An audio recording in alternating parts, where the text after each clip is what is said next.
Hellblazer, Rise and Fall, issue 1, Tom Taylor writing with Derek Robertson on the art. Black Label series. Is this a 3-issue book? It is, yes. Yeah. So it's an oversized 3-issue premium sort of format, all that stuff. Yeah, so this kind of starts off with the birth of John Constantine. It gives us a key event that happens when he was a young boy, and how one of his friends, kind of ended up dead. And then a police investigation with obviously some supernatural stuff going on in the present day. All set in Liverpool, and that's yeah, what it is. So, I mean, you're the Constantine guy, Connor, so what did you think of it first? I thought it was all right, actually. It's not amazing. It's very standard territory for a Constantine story. You know, oh, okay, there's something from John's past, you know, him being the guilty party, that he screwed up something in his past, you know, childhood friend. This is all tried and tested Constantine material, if I'm honest. And not that this is bad, but I don't think it's special either. That's fair. I thought it was okay. It's one of these things. Obviously, Tom Taylor is like maybe my favorite working writer right now, and Constantine's a character that I've notoriously never really connected with or really been that into. And I think he's fine in Deceased. You know, being there as part of the overall, you know, roster's fine. But once you make the story about him, I kind of agree that even though I've not read a lot of Constantine, just from the small issues I've tried or just watching an episode of the TV show, even I felt like this was just kind of typical Constantine material, you know? Yeah. Yeah. I suspect this won't convert anyone. Yeah. And the problem is the hardcore fans who have read everything will see the elements in this that frankly have been done better elsewhere. I mean, I'm not, you know, not this exact story, but this is elements from this run or elements from that story and kind of mashed into one, and it's perfectly readable. It's pretty good. And here's the thing, I ended up really enjoying Red Hood and Unkillables. I thought it was some of the best Jason Todd stuff I'd read. I actually enjoyed his character in that, which is saying something. Yeah. And I didn't dislike this necessarily. I thought the art, I like the overall aesthetic of the art. I do think a lot of the faces, Constantine pulls some faces at some points that I thought were kind of. Do you know what it made me think of? This is Robertson in general, because obviously he's done a lot of works. I think one of his most notable works that he's done is he's the co-creator of The Boys. Okay. And it's his art, his faces in particular, that have always kept me away from reading that, because there's something about them that, I mean, they're not objectively bad. I just don't really like them. They're not that pleasing. I like the inks and I like the colouring. So I think that's what I mean when I say I like the overall aesthetic of the art. Like, I like how it feels. It's kind of moody. Yeah. But the faces I'm not super into. And I'm trying to find the example that really bothered me, because it's quite late on, I think. But there's at one point he pulls a couple of faces, and it made me think of like something you see like a Men in Black movie where the head's kind of like sort of shrunken and the face all feels like it's sort of getting sucked into the middle. Yeah, I don't know. I know what you mean, and that's the thing. It's generally not bad. There's just the faces sometimes just look a bit off. There's something. I think it's mainly around the mouths that I have the problem with Robertson.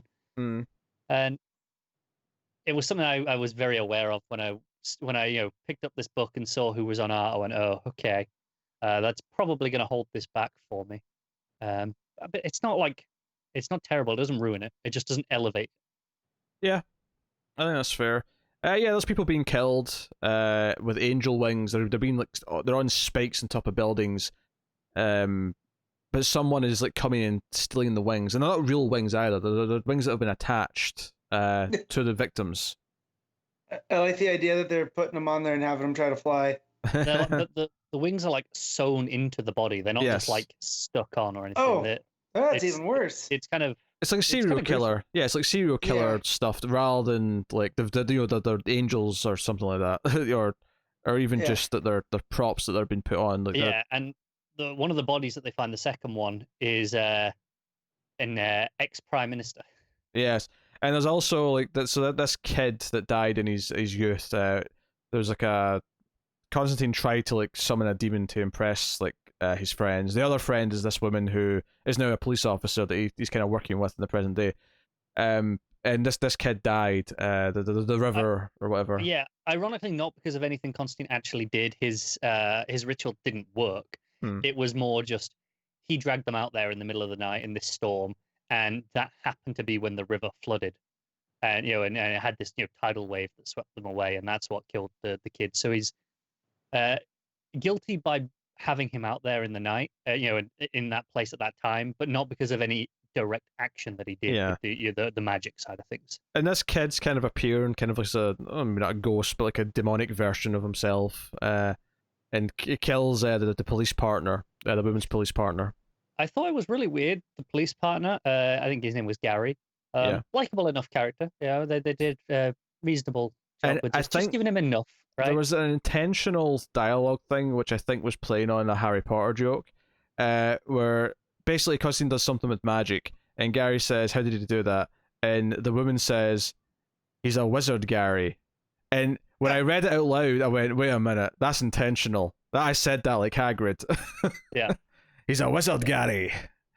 And he's like magician, which just proves the point that it was there just for the reference. Yeah. Also, the thing he does with magic is he makes the pub they're in bring them three shots of Lagavulin on the house.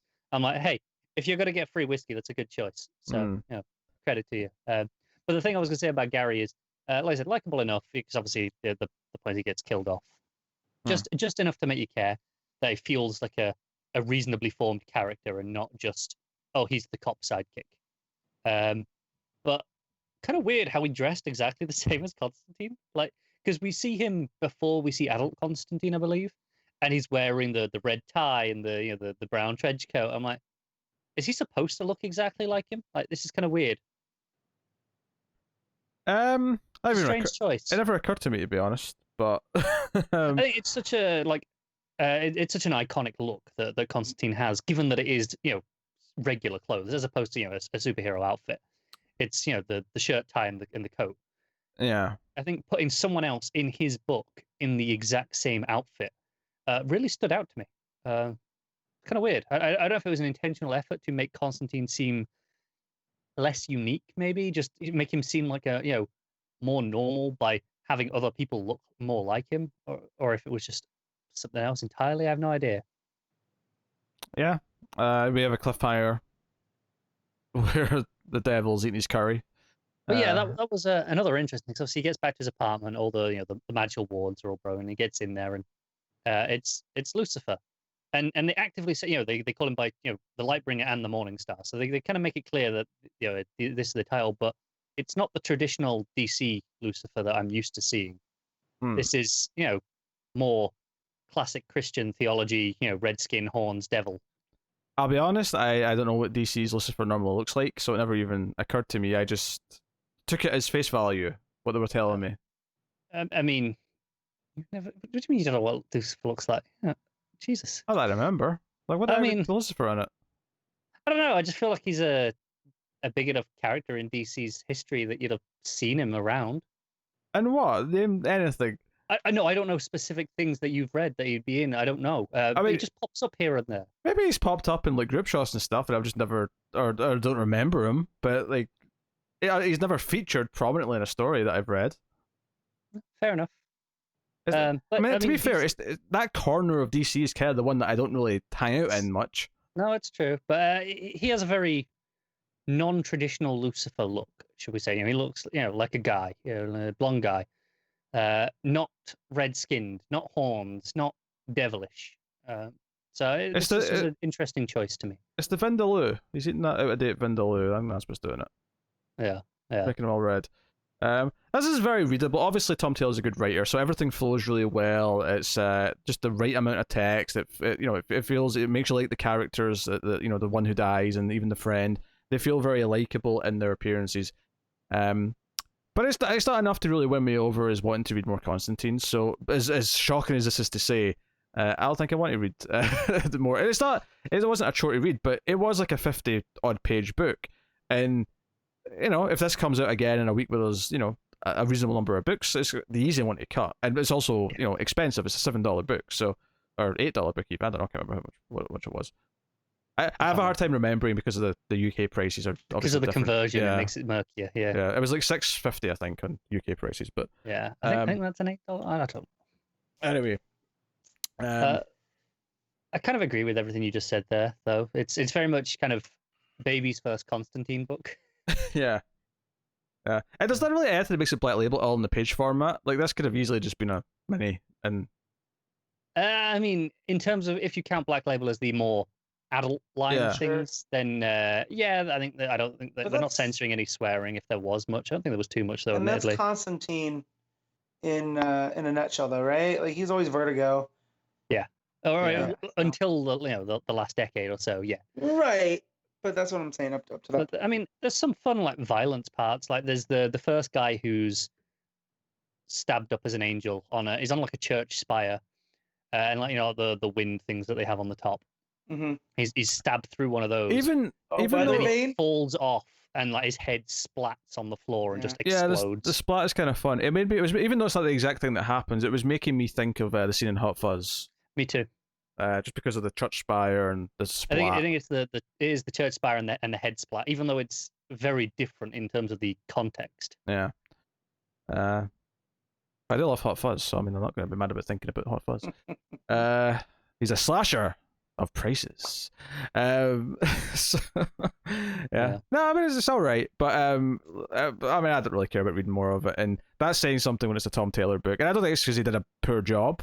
I think it's perfectly fine, but I feel I made a good decision by choosing to watch Mark Stone highlights. I don't it's know just what that is, but no. Did it have the one where he was stick on the floor to steal that one last night? Oh, that was so good. Yes, it was there. One of the best plays of the game, hands down. Yep. All right, well, hold on. And then Let's Trent goes the other way. rate Yeah. this book before things go too off topic here. What are you rating it, Connor? I'm gonna give it a 7. I think it's perfectly good. I don't think anyone would have made a bad choice in reading this. But I think there's probably other Hellblazer things you could read instead that would be better and, frankly, better value for your money in terms of the way they've been putting out those thick trades. Yeah. I'm actually going to agree with the 7. I think it's perfectly fine. Like, I think it looks perfectly fine except for the faces, but there's a lot of other qualities there that are nice enough. It's well written enough. It's just nothing exciting or special, or makes me care about Constantine himself specifically. So I'm good.